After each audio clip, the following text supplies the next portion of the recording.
मोहम्मद रसूलुल्लाह के पास। जो नबी का नहीं वो हमारा नहीं। हाय हाय मेरी अजीज,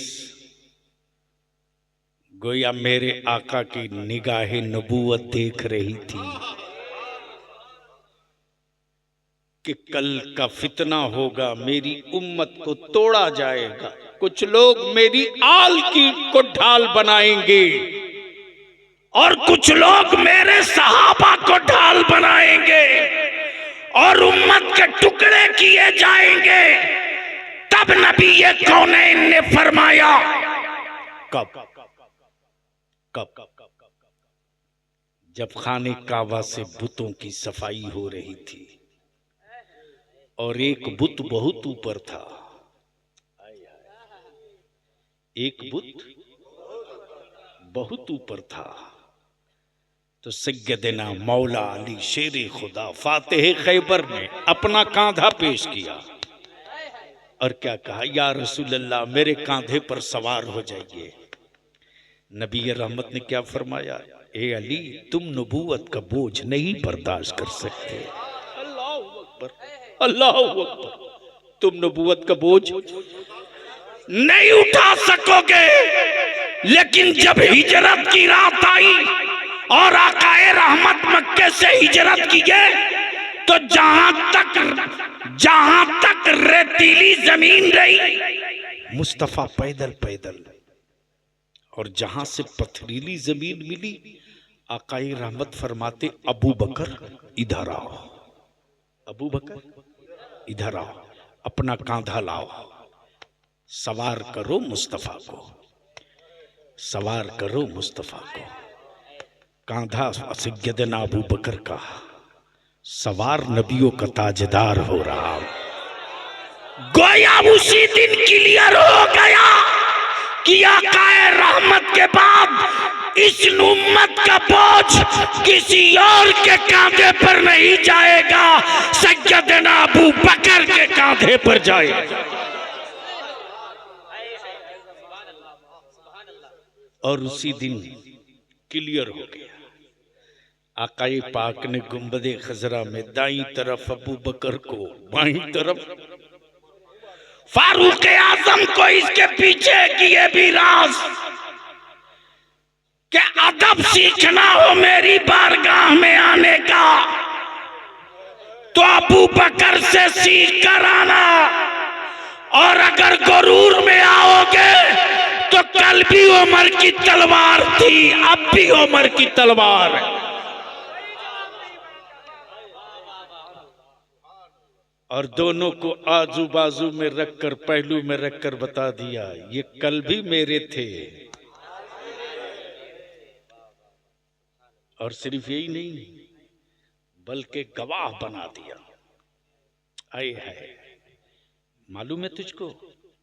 नहीं मालूम है, क्योंकि अब तो हमारे यहाँ जलसों में तकरीरें जो हो रही हैं, हमको तो तकरीर आती नहीं, ये तो मेरे ताजदारे अहले सुन्नत मुफ्ती आजम की अता है, रईसुल कलम ताजु शरिया की दुआ है, वरना मुझ जैसा कम पढ़ा कहाँ से तकरीर कर सकता है। ये मेरे बस का नहीं है। मेरे अजीज, बस ज़हन को थोड़ा सा करीब कर लो, थोड़ा सा। इस्लाम बदला नहीं लेता। जोर से बोल, जोर से बोल, जोर से।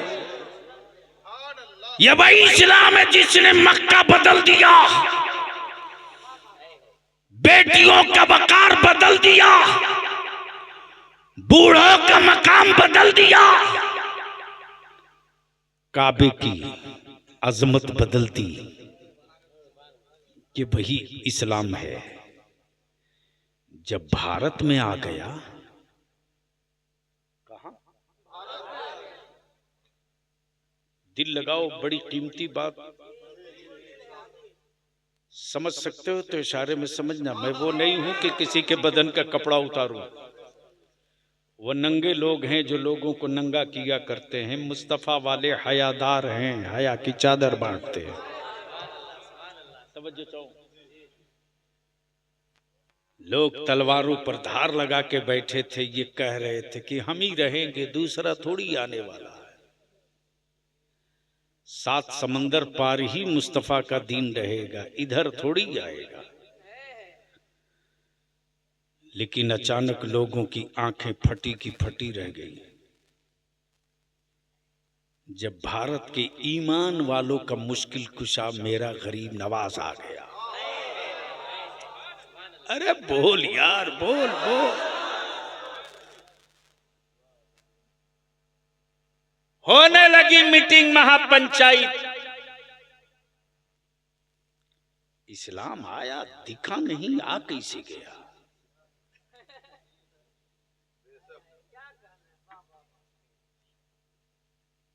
हजरत मौलाना फारूक ने, उमर फारूक साहब आए और हजरत मौलाना अबुल हसन जमान साहब पूछें जलसे वालों से, क्या नाम बाबू तुम्हारा? शराफत हुसैन। राजू कहाँ? राजू कौन था जो तारीख के लिए झगड़ा करने गया था? अरे जो तारीख लेने के लिए परेशान किया था वो कहाँ गया? सो गया। तू ही गया था राजा। इस हाल में भी तूने मुझको नहीं छोड़ा। दूसरा होता तो पहले बोलता कि देखो मैं तो इस हाल में हूं, कैसे आऊं। लेकिन एक अच्छी बात रही कि कुछ लोगों ने सौदा करना चाहा, इसने इनकार किया, बोला हमें भाड़े का नहीं चाहिए। अपने जलसों को जलसा रखो, तफरीह का सामान मत बनने दो। मैं ये अर्ज कर रहा था, क्या कर रहा था, आ गए मौलाना उमर फारूक साहब और मौलाना हसनुज्जमा साहब पूछ रहे हैं कि मौलाना उमर फारूक दिखे नहीं लेकिन आ गए, रास्ता तो यही था, आई किधर से? तो सट्टारी के सदर साहब ने कहा, रे मैं तो यही इसी रास्ते से आया हूं, मेरे आगे आगे तो वही जा रहे हैं। लगता है आपकी नजर दाएं बाएं गई होगी, इसी बीच में वो आ गए। बददिल लगाना, इस्लाम बदला नहीं लेता। जैसे ही देखा कुफ्र की मीटिंग शुरू, बैठ गए मठाधीश। ये है कौन जिसके दाएं बाएं आगे पीछे इर्द गिर्द भीड़ लगी है? और कमाल ये है कि जो भी जाता है उसी के साथ उसी के प्याले में खाता है। यहां तो एक दूसरे के कुएं पर पानी नहीं लेने दिया जाता। वो चले हैं इंसाफ करने मुसलमानों के साथ, जो आज तक अपने कुएं से किसी दलित को पानी नहीं लेने दिए।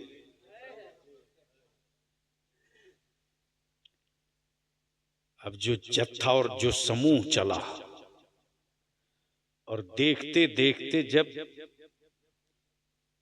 मुसलमान नहीं इस्लाम बढ़ने लगा, तब महापंचायत बैठी कि यार ये तो बड़ा गड़बड़ हो रहा है, इनको भगाओ, रोको। तो कैसे रोकोगे? का जादूगर बुलाओ। यानी इतना डर कि ये खुद भी नहीं मारने की हिम्मत करे जादूगर बुलाओ। सोचो,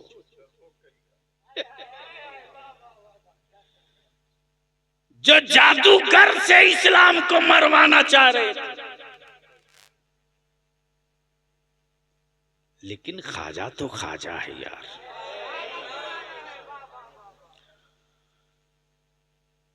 क्या बात रही ईमान वालों के मुश्किल कुशा, बलिहारी जाऊं मेरे गरीब नवाज। क्या दवा इलाज किया है, क्या बढ़िया जल पानी का व्यवस्था किया है। भेजा खड़ा उनको, पीटते पाटते कूटते पीटते लाई नीचे। अच्छा, हैरत है कि खड़ाउन को क्या पता कि जय जोगी जयपाल यही है, वो तो लकड़ी है। क्या हजरत, लकड़ी को क्या पता कि आप ही हजरत है, वो तो लकड़ी है। लकड़ी जाकर आसमान से ढूंढ लाई नीचे, चल नीचे चल, बहुत गुंडई कर लिया, चल। तब देखा अब तो यहां भी चुक गए, अब क्या करें। कहा पानी बंद करो आना सागर का। क्या कहा, बंद करो पानी, अपने ही ठीक हो जाएंगे। तब मेरे गरीब नवाज खान ने फरमाया, अकल के टूअरो, तुम पानी बंद करोगे, मैं आना सागर ही बदल के रख दूंगा। जो बदला है आना सागर तो कुफ्र कांप गया। तब बलियावी कहता है कि इस्लाम बदला नहीं लेता, बदल देता है। हम आपसे अपील करेंगे, गुजारिश करेंगे, वक्फ बिल, वक्फ कानून पर एहतजाज हो तो पुरअमन हो, और किसी भी सियासी पार्टी के लीडर को मत जमा होने दो अपने आंदोलन में, वरना सत्ता पक्ष और विपक्ष दोनों मिलकर अपनी राजनीति के लिए हरकतें कुछ ऐसी कर देंगे और इल्जाम मेरे बच्चों के सर आएगा। मैं तो साफ कहता हूं, किसी भी पार्टी के हो, किसी भी सियासी दल के हो, अपने नेता और अपनी पार्टी के सुप्रीमो से कहो कि मुसलमान तो जला हुआ है, आंदोलन कर रहा है। अगर सच्चे मानों में आप मुसलमानों के हमदर्द और वक्फ कानून के खिलाफ हैं तो आप अपनी बिरादरी और अपने धर्म के लोगों को लेकर अलग निकलिए, ताकि हुकूमत पर ये असर पड़े कि इस कानून से सिर्फ मुसलमानों को ही तकलीफ नहीं है, भारत के नन मुस्लिमों को भी तकलीफ है। वरना भीड़ मेरी हो, बच्चे मेरे हों और इनके जज्बात से खेलकर रोटी आप सेकें तो याद रखना ये नुकसान लंबा हो जाएगा। और कमाल ये नहीं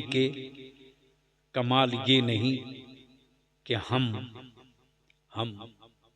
कानून को हाथ में लेकर जंग लड़े। कमाल ये है कि कानून के साथ रहकर हम जंग जीत जाएं। यही मेरे आका की सुन्नत है और शरीयत भी है।